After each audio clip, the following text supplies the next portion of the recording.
Hello అందరికీ. నేను మీ Radhika. So, morning అయితే పులిహోర ప్రిపేర్ చేస్తాను. నైట్ అన్నం మిగిలిందంటే నాకు తెలిసిన వాటికి చాలా మంచి చేసేది పులిహోర. అయితే చింతపండు పులిహోర, లేకపోతే నిమ్మకాయ పులిహోర చేస్తారు. నేను ఇవాళైతే నిమ్మకాయ పులిహోర ప్రిపేర్ చేస్తున్నా అనమాట.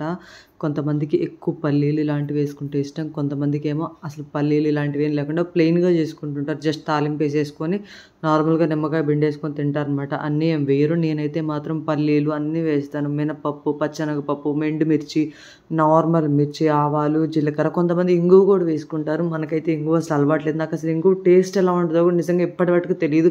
ఏదైనా గుళ్ళో అనుకోకుండా ప్రసాదంలో తింటే తగలటం తప్పితే అది కూడా నాకు ఫ్లేవర్ అసలు తెలియదు. ఇంగువ ఫ్లేవర్ ఎలా ఉంటది ఏంటి అని. సో, అందుకని చెప్పి నేను ఎప్పుడు ఇంగువ యూజ్ చేయను వంటల్లో కూడా. ఇంకా నార్మల్‌గానే పోపు పెట్టేసుకొని వేసేసుకుంటా అనమాట. తాలింపు అయితే మాత్రం నేను. ఇవైతే స్టోర్ కందిపప్పే. నేను ఎప్పుడైనా సరే స్టోర్‌లోనే తీసుకుంటా. ఇప్పుడు ఇస్తున్నారు కదా! ఐ మీన్ కోటాలో ఇస్తారు కదా! కోటా స్టోర్ అంటారు కదా! వాటిల్లో ఇచ్చే కందిపప్పే అనమాట. కేజీ అక్కడే రూ. 80, రూ. 70 పడుతుంది నాకు తెలిసినంత మటుకు. అవి మంచిగా 2, 3 టైమ్స్ వాష్ చేసుకుంటాను. కందిపప్పు చాలా బాగా ఉడుకుతున్నాయండి. అందులో డౌట్ ఏం పడవసరం లేదు. మంచి కందిపప్పే ఇస్తున్నారు ఎప్పటినుంచో కూడా. ఆ పార్టీ ఉన్నప్పుడైనా, ఏ పార్టీ ఉన్నప్పుడైనా కందిపప్పు అయితే మంచిగానే ఇస్తున్నారు. కందిపప్పు కుక్ చేసేటప్పుడు నాకు తెలిసిన ఒక టిప్ షేర్ చేస్తాను. నాకు ఈ మధ్య తెలిసింది. నేను ఇంతకు ముందు వరకు కూడా ఉప్పేస్తే పప్పు ఉడకదేమో అనే థాట్‌లోనే ఉండేదనమాట. సో, అదైతే రాంగ్. ఉప్పేసి కొంచెం నూనె వేస్తే అసలు మంచి ఫ్లేవర్ వస్తది. ఇంకా కొంతమంది అయితే ముద్దపప్పు చేసేటప్పుడు ఒక పెద్ద సైజు ఉల్లిపాయ కూడా వేసుకుంటారు. అది కూడా చాలా పాత రోజుల్లో కట్టెల పొయ్యి మీద చేస్తే ఎలా వస్తదో స్మెల్ అలా వచ్చి బావుంటదంట. నేను ఒక గ్లాస్ కందిపప్పు, 4 టమాటాలు అండ్ మిర్చి 2, 3 మిర్చి వేస్తాను. వంకాయ కూడా పప్పులో వంకాయ గనుక పెట్టుకుంటే అసలు ఆ పప్పు భలే టేస్ట్ ఉంటది. ఎందుకో నాకు తెలీదు. ఇది నాకు మా అమ్మమ్మ చెప్పింది. అలా పప్పులో నూనె వేయటం, ఉప్పు వేయటం మా పిన్ని చెప్పింది. సో, సర్లే అని చెప్పి అలాగే కుక్ చేసుకుంటున్నా అప్పటినుంచి. ఇది మొన్న అమ్మమ్మ వెళ్తూ చింతపండు గుజ్జు పిసికి పెట్టి వెళ్ళిందనమాట. ఇది ఒక హాఫ్ కేజీకి కొంచెం తక్కువ ఉంటదేమో. ఒక్కసారి నేను శుభ్రంగా ఉడకబెట్టుకొని ఇలా పెట్టుకున్నాను ఫ్రిడ్జ్‌లో. నేను ఇంతకుముందు ఎప్పుడు ఫ్రెష్‌దే యూజ్ చేసేదాన్ననమాట. చింతపండు పులుసు కూడా. కానీ ఇప్పుడు తప్పటలేదు పాపతోటి. అసలు పప్పు చూడండి ఎంత బాగా ఉడికిపోయిందో. అంతకుముందు నేను నూనె వేయకుండా, ఉప్పు వేయకుండా వండుకుంటే ఎలా ఉండేదంటే కొంచెం బద్దలుగా ఉడికేది పప్పు. అంత స్మూత్‌గా అయితే ఏం ఉడికేది కాదు. ఇప్పుడైతే అసలు ఎంత స్మూత్‌గా అంటే అంత స్మూత్‌గా ఉడికిపోతుందనమాట. అప్పుడు కొంచెం పప్పేసుకున్నా కూడా నాకు అసలు చాలా పప్పు వేస్ట్ అయినట్టే అనిపిచ్చేది. ఇప్పుడు మరిన్ని పప్పు వేసుకున్నా కూడా అంతే పిడికెడే అవుతుంది పప్పు నిజం చెప్పాలంటే. ఎందుకంటే అది బాగా కుక్ అవుతుంది కదా! సో, ఇలా నూనె వేసుకొని ఉప్పు వేసుకోవటం వల్ల బాగా కుక్ అవుతుందండి. తాలింపు పెట్టేసుకుంటా అనమాట. ఎండుమిర్చి ఇవన్నీ వేసి పోపు పెట్టుకుంటాను. అసలు వంటలు చాలామంది చేసేటప్పుడు నేను చూస్తూ ఉంటాను కదా! యూట్యూబ్‌లోని ఇలా. వాళ్ళు చేసే వంటలు నిజంగానే ఇప్పుడు బావుంటాయో లేదో కూడా మనకు తెలీదు. నేనైతే వాళ్ళు చెప్పిన క్వాంటిటీలో ఒక్కోసారి ట్రై చేసినా కూడా మనకెందుకో తెలియకుండానే ఫెయిల్ అవుతాయి. కానీ వాళ్ళు అవి తిని చాలా బాగున్నాయని చెప్తారు. మీరేమనుకుంటున్నారో కూడా కామెంట్ చేయండి. అసలు నిజంగానే వంటల్లో చెప్పేవాళ్ళు నాకు బాగా నచ్చేది శ్రావణీస్ కిచెన్, అమ్మ చేతి వంట, విస్మయ్ ఫుడ్. వీళ్ళు బాగా చెప్తారు. క్లారిటీగా అర్థమయ్యేటట్టు చెప్తారు. ఎవరికైనా సరే పెళ్ళైన వాళ్ళకి కూడా అసలు వంట రాని వాళ్ళకి కూడా అర్థమయ్యేటట్టు చెప్తారు. ఇప్పుడు కొంతమంది వంట చేస్తూ ఉన్నారు కదా! డాన్స్ చేస్తూ లైక్ ఏదో ఒకటి నార్మల్‌గా చేస్తూ ఉన్నారు కదా! సో, కొన్ని ఐటెమ్స్ అసలు అర్థం కావట్లేదు. వాళ్ళు ఏం వేస్తున్నారా ఏంటా అని. వీళ్ళేంటంటే కంపల్సరీగా డిస్క్రిప్షన్‌లో ఇవ్వటం, నోటితో చెప్పటం ఇలా చేస్తూ ఉంటారు కదా! అలాంటప్పుడు నాకు చాలా బాగా ఈజీగా అర్థమవుతుంది. నేను కొత్తల్లో కూడా వీళ్ళ వంటలు చూసే కుక్ చేసుకునేదాన్ని. కానీ అప్పుడు కూడా నాకు మిస్‌ఫైర్ అవుతానే ఉండేదనమాట. ఇప్పుడు కొంచెం డెవలప్ అయ్యాను కుకింగ్ చేయటంలో నేను కూడా. ఎప్పుడైనా సరే ఒకటి గుర్తుపెట్టుకోండి. ఉండే కొంది కంపల్సరీగా డెవలప్ అవుతాం. ఎవరైనా సరే వంటల్లో ఒక్కసారి వచ్చేయాలంటే అది అసలు వల్లగాని పనే. ఒక్కసారే బాగా హిట్ అయ్యి వంట అబ్బా! టేస్టీగా ఉందనుకోవడం చాలా తక్కువ. నేను చేయంగా ఆల్మోస్ట్ ఇప్పుడు 2 ఇయర్స్ అవుతుంది. ఇప్పుడు పర్లేదు బాగా కుదురుతున్నాయి అనమాట. అంతకుముందైతే కొంచెం దారుణంగా ఉండేవి వంటలు. ఉప్పు బాగా తగ్గిచ్చేసేదాన్ననమాట. కొంచెం అప్పుడు అసలు ఉప్పు, కారం చూడటం కూడా నాకు అర్థమయ్యేది కాదు పెళ్ళైన కొత్తల్లో. ఇప్పుడు బాగా కొంచెం అర్థమవుతూ ఉందనమాట నాకు. మీరు ఇలాంటివి ఎప్పుడైనా ఫేస్ చేసుంటే ఒక్కసారి కామెంట్ చేయండి. అండ్ నా వీడియోస్ ఎలా ఉన్నాయి ఏంటి అనేది కూడా కామెంట్ చేయండి. మీకు ఒకవేళ ఏదన్నా కావాలి అంటే కూడా ఒకసారి అడగండి.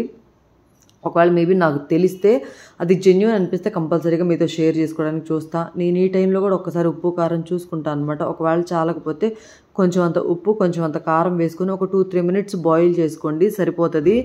పప్పు ఎప్పుడైనా సరే ఒక్కోసారి మీరు ఒకవేళ కారం గానీ ఏదైనా వేయటం మర్చిపోయినప్పుడు పప్పు ఈ స్టేజ్‌లో తాలింపు పెట్టుకునేటప్పుడు గనక వేసి ఒక 2, 3 మినిట్స్ అంతే కంటిన్యూస్‌గా బాయిల్ చేస్తే సిమ్‌లో పెట్టి శుభ్రంగా ఎలాంటి వాసన రాదు. పసుపు వేయటం మర్చిపోయినా, కారం వేయటం మర్చిపోయినా సరే నేను ఇప్పుడు కారం కొంచెం తగ్గిందనిపించింది. సో, చూడండి ఇక్కడ బాయిల్ చేసి పెట్టుకొని ఒక 2-3 మినిట్స్ ఇంకంతే ఉంచేసేస్తాను అనమాట. పొయ్యి మీద సిమ్లో పెట్టి అలా వదిలేసేస్తే ఒక 2-3 మినిట్స్ హ్యాపీగా అసలు ఎలాంటి స్మెల్ రాదు. కొన్ని సార్లు పప్పు ఏంటంటే దించబోయే ముందు కారం వేస్తే మాత్రం ఆ పప్పు అంతా కారం స్మెల్ వస్తానే ఉండేది. సో ఇప్పుడైతే అసలు ఆ స్మెల్ అనేది రాదనమాట. మీరు ఇలాగే చేస్తారా వంటలు, లేకపోతే ఇంకేదైనా డిఫరెంట్గా చేస్తారా కూడా కామెంట్ చేయండి. ఎన్ని రకాల కర్రీస్ చేస్తారని చెప్పి. నేను నార్మల్ ప్లెయిన్ కర్రీసే చేసుకుంటూ పోతాను తప్పితే ఇంకేం ఉండదు. ఇక మా బొడ్డదైతే నా పక్కనే ఉంటుంది అనమాట వంట చేసినంతసేపు. నేను కూడా మ్యాక్సిమం తనని ఇప్పుడు టీవీ అనిపించాను కాబట్టి నాతో పాటు తిరుగుతూనే ఉంటుంది. ఎవరు తాతయ్య రూమ్లో కొంచెంసేపు, మా దగ్గరికి కొంచెంసేపు, నేను కదిలిచ్చొద్దని చెప్తూనే ఉంటాను అనమాట తనకి. ఒక్కటి గుర్తుపెట్టుకోండి, పిల్లలు మన చుట్టూ ఉంటే జరిగే డ్యామేజ్ కొంచెం తక్కువ ఉంటుంది. వాళ్ళు కనుక కొంచెం దూరంగా ఉన్నారంటే జరిగే డ్యామేజ్ ఒక్కోసారి చాలా సీరియస్గా కూడా ఉంటుంది. నేను నా న్యూస్లో ఒక న్యూస్ చూసాను. ఒక పాప ఏడుస్తుందని చెప్పి వాళ్ళ మదర్ చెకోడీ ఇచ్చారంట. నార్మల్గా చెకోడీ తింటే చనిపోయేంత సిచ్యువేషన్ అయితే కాదు. అది అలా జరగాలని జరిగిందో, ఆ పాపకి భూమి మీద నూకలు లేవో తెలియదు కానీ అనుకోకుండా ఆ పాప గొంతులో ఇరుక్కుపోయి ఊపిరాడక చనిపోయింది. వాళ్ళ అమ్మ పని చేసుకొని వచ్చి చూసేటప్పటికి ఆ పాప చనిపోయిందంట. అసలు నాకైతే ఆ సిచ్యువేషన్ చూస్తే భలే బాధేసింది. ఒక్కొక్కసారి మన పక్కన ఉన్నా కూడా పిల్లలు పొరపాటు జరిగే ఛాన్సెస్ ఉంటాయి. కాకపోతే అప్పుడు కొంచెం డ్యామేజ్ అనేది తక్కువ ఉంటుంది. మనకంటే మనం దూరంగా ఉండి వాళ్ళు ఏదో చేస్తున్నారులే అని కనుక ఉన్నామంటే మాత్రం అనుకోకుండా ఏదో ఒకటి జరుగుతుంది. కనీసం పక్కన ఉంటే కాపాడుకోగలిగే స్టేజ్ అన్న ఉంటుంది. అదే ఆ చక్రం ఇచ్చి అంగనక పక్కన కూర్చోబెట్టుకున్నట్టు అదే పనిలో ఉన్నా కానీ మేబీ ఆ పాపకు అడ్డం పడడం కానీ, తను కొట్టడం వల్ల అది బయటికి రావడం కానీ, తను బతికొండటం కానీ కంపల్సరీగా జరిగేది. సో పాపకైతే మార్నింగ్ బ్రేక్ఫాస్ట్ కింద మాకు పులిహోర చేసుకున్నాం కదా, పాపకైతే మాత్రం ఓట్స్ ఉడకబెట్టాను అనమాట. ఓట్స్ నేను నార్మల్గానే ఉడకబెడతానండి. నిజం చెప్పాలంటే ఎక్కువ వాటర్ పోసి తను ఎంత తినగలదో అంత ఒక 2-3 స్పూన్స్ ఓట్స్ వేసి శుభ్రంగా మెత్తగా బాయిల్ చేస్తాను. లైట్గా సాల్ట్ వేసి, ఒక పించ్ ఆఫ్ సాల్ట్ వేసి అంతే. నేను ఇప్పుడు విశాఖ డైరీ పాలు యూజ్ చేస్తాను అనమాట. ఇవి ఫుల్ క్రీమ్ మిల్క్. ఇవి మా పాప కోసం ఇంట్లో అయినా సరే ఇవే యూజ్ చేస్తాం, అందులో డౌట్ ఏమీ లేదు. తనకి ఇప్పుడు లాక్టోజన్ ప్రో స్టేజ్ 3 వాడుతున్నాం అనమాట. డాక్టర్ అయితే నేను నిన్న వ్యాక్సినేషన్ కోసం వెళ్ళాను కదా, అప్పుడు చెప్పారు పౌడర్ పాలు ఇంకా కంప్లీట్గా స్టాప్ చేసి నార్మల్ ప్యాకెట్ పాలు ఇచ్చుకోవటం స్టార్ట్ చేయండి, ఏం పర్లేదు.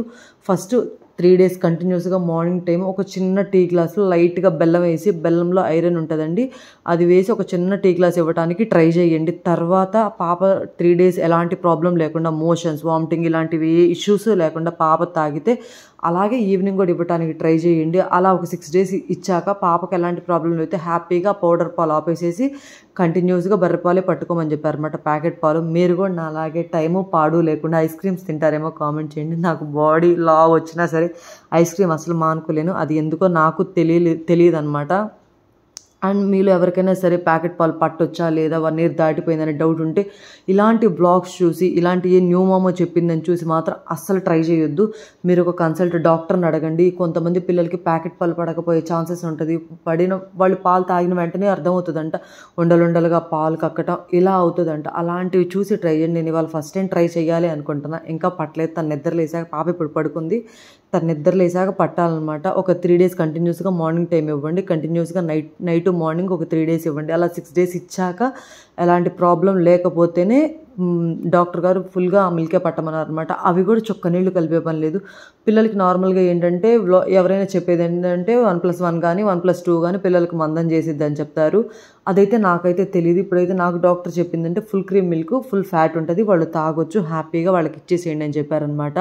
సో ఒక్క చుక్క కూడా నీళ్ళు కలిపే పని లేదు. నాకు తెలిసినంతవరకు ఈ 3 days చూసి ఎలాంటి ప్రాబ్లం లేకపోతే నెక్స్ట్ 3 days మార్నింగ్ ఈవినింగ్ ఇవ్వడానికి నేను కూడా ట్రై చేస్తాను. ఇక మా బుడ్డదాన్ని పక్కనే పెట్టుకొని చపాతీలు చేసుకున్నాను అనమాట. ఇవి నా కోసం చపాతీలు, నిన్న కలిపిన పిండి ఉందన్నమాట. ఇక ఎక్కువ స్టోర్ చేస్తే బాగోదు కదా పిండి. సో అందుకని చెప్పి నేను నా కోసం చపాతీలు ప్రిపేర్ చేసుకున్నాను. నాకైతే చపాతీలు రౌండ్ షేప్లో అసలు ఇంతవరకు రాలేదండి నిజం చెప్పాలంటే. ఒక రౌండ్ షేప్ చపాతీ నా చేత నేను ఇంతవరకు చేయలేకపోయినా. ఎప్పుడు అమీబా షేప్, అది ఏదో ఒక షేప్లో రావాల్సింది తప్పితే పర్ఫెక్ట్ రౌండ్ షేప్ నాకు ఇంతవరకు లైఫ్లో రాలేదు. మీరు ఎవరికైనా వస్తే కామెంట్ చేయండి. కొంతమంది ఏంటో ఇలా అనగానే అసలు మళ్ళీ రౌండ్ షేప్లో వస్తే వాళ్ళకి ఎలా వస్తాయో నాకైతే తెలీదు. నేను నిజం చెప్పాలంటే స్టీల్ ప్లేట్ మీదే చేస్తా. ఇప్పటికి కూడా స్టీల్ ప్లేట్లోనే కూరగాయలు కట్ చేస్తా. చాలామంది స్టీల్ ప్లేట్ మీద కూరగాయలు కట్ చేయాలి, దానికోసం నేను స్టీల్ ప్లేట్ ఆర్డర్ చేశాను, ప్లాస్టిక్ ప్లేట్ అవాయిడ్ చేశాను, అండ్ వుడెన్ ప్లేట్ అవాయిడ్ చేశాను, ఇలా చెప్తూ ఉంటారు కదా. సో నేను ఎప్పటి నుంచో నాకు చాకుతో, నేను ఇంతకుముందు కత్తిపీటతో కోసేదాన్ని ఇంటి దగ్గర ఉన్నప్పుడు. ఇప్పుడు చాకుతో ఎప్పుడైతే కొయ్యటం స్టార్ట్ చేశానో కూరగాయలు, అప్పటి నుంచి నార్మల్ మేము ఫుడ్ తినే ప్లేట్లోనే ఒక స్టీల్ ప్లేట్ తీసుకొని దాంట్లోనే కట్ చేసేస్తా హ్యాపీగా. అంతేగాని దానికి సపరేట్గా ఒక 500 పెట్టో 300 పెట్టో కొని నేను ఇంతవరకు ఎప్పుడు చేయలేదు. ఒకవేళ మేబీ ఇన్ కేస్ మనకు కూడా ఫ్యూచర్లో బాగా డబ్బులు వచ్చేసి అలా ఉన్నప్పుడు మనం కూడా కిచెన్ సెట్ అంతా మోడిఫికేషన్ చేసి అప్పుడు చేస్తా, అంతేగాని అప్పుడే నాకు ఏది కదిలించే ఉద్దేశం లేదు, ఖర్చు పెట్టే ఉద్దేశం కూడా అసలుకే లేదు. సో పిల్లలు ఉన్నప్పుడు ఏంటంటే మనకి ఏది పెట్టినా తినేస్తాం, అది ఎలా ఉన్నా తినేస్తాం నిజం చెప్పాలంటే. ఎందుకో చెప్తాను చూడండి. ఇక్కడ 4 చపాతీలేను, నేను తినేది 2 చపాతీసే అనమాట. కానీ ఆ చపాతీ నేను 4 చేసి అక్కడ పడేసేసాను. అవి మధ్యాహ్నం 2 చపాతీస్ నేనే తింటాననమాట. అవి గట్టిగా అయిపోయినా సరే పీక్కొనైనా తింటాను నేను. ఎందుకంటే మనకి ఇంతకంటే పేషెన్సీ, ఇంతకంటే అసలా ఒక్క క్షణం కూడా ఉండదు ఓపిక నిజం చెప్పాలంటే. వేడిగా మన హస్బెండ్‌కో, మన ఇంట్లో వాళ్ళకో చేసి పెట్టగలుగుతాం గానీ, మనంతట మనకి చేసుకోవాలంటే మాత్రం అస్సలు నాకైతే ఓపికే రాదు. మీకేమనిపిస్తుందో కూడా కామెంట్ చేయండి. మీరెలా ఫీల్ అవుతున్నారు? చిన్న పిల్లలు ఉన్న వాళ్ళని మీరు ఆ సామాన్లు సర్దుకోలేదు, ఈ సామాన్లు సర్దుకోరు, మీ పొయ్యి నీట్‌గా లేదు, మీ గ్యాస్ స్టవ్‌ని ఇలాంటివి అసలే అడగొద్దు. అవి అసలు ఎప్పుడు నీట్‌గానే ఉండవు. అసలు దారుణంగా ఉంటాయి నిజం చెప్పాలంటే. నా వంటగది కూడా సేమ్ యాజ్ ఇట్ ఈజ్ అంతే ఉంటది. ఎందుకంటే ఇంకా మొన్న అమ్మమ్మ ఉన్నప్పుడైతే హ్యాపీ, ఏ ఇబ్బంది ఉండేది కాదు. ఇప్పుడు అమ్మమ్మ కూడా లేదు కదా, హెల్ప్ చేసేవాళ్ళు ఎవరు లేరు కాబట్టి మెయిన్ మొత్తం చేసుకుంటూ వెళ్ళిపోతాను తప్పితే ఇది క్లీనింగ్ అవసరం లేదులే అనుకుంటే ఇక దాని జోలికి కూడా నేను వెళ్ళను. ఇది కంపల్సరీగా ఇప్పుడు రోజు లేవగానే ఫ్లోర్ కంపల్సరీగా క్లీన్ చేస్తా. బండలు తుడుస్తా, పెనాయిల్ వేసి కానీ, లేకపోతే లిక్విడ్ ఉంటుంది కదా నీమ్ ఆయిల్ వేసి, పెనాయిల్ అసలు యూజ్ చేయను అనుకోండి, నీమ్ ఆయిల్ వేసి బండలు తుడుస్తా, లేవగానే తుడుస్తా. ఎందుకంటే ఇక్కడ పాప తిరుగుతూ ఆడుకుంటూ ఉంటుంది, ఇక్కడ జెమ్స్ ఉంటాయి అనమాట. తనకి బండల మీద కానీ ఏదైనా క్రిములు ఉన్నా ఏదన్నా ఉన్నా తన నోట్లో పెట్టుకునే ఛాన్స్ ఉంటుంది కాబట్టి లేవంగానే అలాంటివి కొన్ని తప్పవు అనుకున్నవి మాత్రం కంపల్సరీగా క్లీన్ చేస్తా. ఓకే దీంతో ప్రాబ్లం లేదు, పాప దీని జోలికి రాదు అనుకున్నవి కొంచెం వెయిట్ చేసి ఒక 2-3 డేస్ ఆగాక చిన్నగా క్లీన్ చేసుకుంటుంటా. ఆ పొయ్యి జోలికి పాప రాదు కాబట్టి, దానివల్ల పాపకి ఎలాంటి ఇన్ఫెక్షన్స్ ఉండవు కాబట్టి ఒక 2-3 డేస్ వెయిట్ చేసి అప్పుడు కడుక్కుంటాను అనమాట. పొయ్యి అబ్బాయికి ఇది నాకు కూడా చూడబుద్ధి కావటం లేదురా సామి అన్నప్పుడు కడుక్కుంటాను. మీరు ఎలా చేస్తారో కామెంట్ చేయండి. నేను చపాతీలు అయితే చాలామంది ఆయిల్ లేకుండా కాల్చుకుంటూ ఉంటారు. ఈ పెనం మీద ఆయిల్ లేకుండా కూడా కాల్చొచ్చు, నాకెందుకు అవంత టేస్ట్ అనిపించవు. సో మంచిగా ఆయిల్ వేసుకొని కాల్చుకొని తింటా. నేను ఎలా తింటానంటే మార్నింగ్ బ్రేక్ఫాస్ట్ చేస్తాను కంపల్సరీగా, లేదు అంటే డైరెక్ట్గా ఒక్కోసారి లంచ్ చేసి 4కి ఒక్కోసారి అన్నం తింటాను, లేదు అంటే మార్నింగ్ బ్రేక్ఫాస్ట్ చేసి ఒకేసారి 3కి 2కి అలా లంచ్ చేస్తాను అనమాట. ఇక నైట్ ఏం తిన్నాను, డైరెక్ట్ పడుకోబోయే ముందు తింటే ఫ్రూట్స్ తింటా. అలా చేసినా కానీ మనం ఏం తగ్గం, ఇంత పని చేసుకుంటున్నా కానీ. ఎందుకో పిల్లలు పుట్టినప్పుడు వచ్చినంత బాడీ తర్వాత తగ్గాలి అంటే చాలా ఎఫర్ట్స్ పెట్టాలి నిజం చెప్పాలంటే. మనకు అంతకుముందు ఉన్న బాడీతో పోలిస్తే డబుల్ ఉన్నా కానీ తగ్గటానికి చాలా టైం పట్టింది. అంతకుముందు చిన్నవి చేసినా కూడా తగ్గుతాము. పిల్లలు పుట్టాక మన సర్జరీ అయ్యాక, నార్మల్గా పిల్లలు పుట్టాక సర్జరీ అయ్యాక ఒకవేళ నార్మల్ డెలివరీ అయినా సరే తగ్గటానికి చాలా టైం పట్టింది. దానికి మనం కొంచెం పేషెన్స్గా ఉండి పిల్లలు స్కూల్కి వెళ్ళిందాక చిన్నగా వెయిట్ చేసి ఈలోపు ఎవరు హెల్ప్ లేకుండా పనులన్నీ చిన్నగా మనమే చేసుకుంటూ ఉంటే కొంచెం నెమ్మదిగా 4 ఇయర్స్కి 3 ఇయర్స్కి తగ్గుతాం. పుట్టిన వెంటనే ఏం చేంజెస్ ఏమి రావు. ఇప్పుడు కూడా పాప పుట్టి 1 ఇయర్ అవుతుంది. నేను మినిమం 4-5 కేజెసే తగ్గగలిగాను కానీ ఇంక ఇంచు కూడా ఎంత ట్రై చేసినా కూడా తగ్గలేకపోతున్నా. ఇక ఇలా కాదులే ఎంత మాత్రం ఆపుకుంటామని చెప్పి అప్పుడప్పుడు స్కిప్ చేసి తినేస్తూ ఉంటాను నేను కూడా హ్యాపీగా. మీరేమనుకుంటున్నారు? మీరు ఇలాగే చేస్తారా లేదో కూడా కామెంట్ చేయండి. ఒకప్పుడు సన్నగా ఉండేవాళ్ళు, ఇప్పుడు లావు అయిపోయామని ఏం బాధపడొద్దు.